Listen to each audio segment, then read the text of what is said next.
TV city కేబుల్లో ఉన్నప్పుడు ఏడాదికి 200 రూపాయలు జీతం పెరిగితే నాకు దీంట్లో ఏడాదికి 1000 రూపాయలు చెప్పుని జీతం పెరిగింది.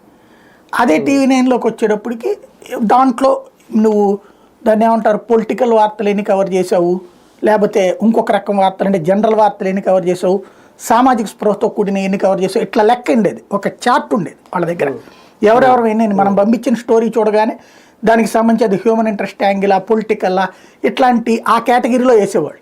వీటన్నిటిని కలిపి ఏడాదికి సమీక్షించి ఎవరు ఎక్కువ పని చేశారు అన్నటువంటి దాని మీద వాళ్ళకి జీతం ఎక్కువ హైక్ వచ్చేది. ఆ విధంగా నేను మొట్టమొదటి నేను జాయిన్ అయిన టైంలో 10,000 రూపాయల జీతంతో జాయిన్ అయితే ఇక ఆ టైంలో 14,000 రూపాయల జీతం తీసుకునేటటువంటి బ్యూరో చీఫ్లు ఉన్నప్పుడు వాళ్ళకి 15,000 దగ్గరికి వెళ్ళేటప్పటికి వాళ్ళకి 16,000 దగ్గరికి వెళ్ళి నేను 17,500 దాకా వెళ్ళిపోయాను.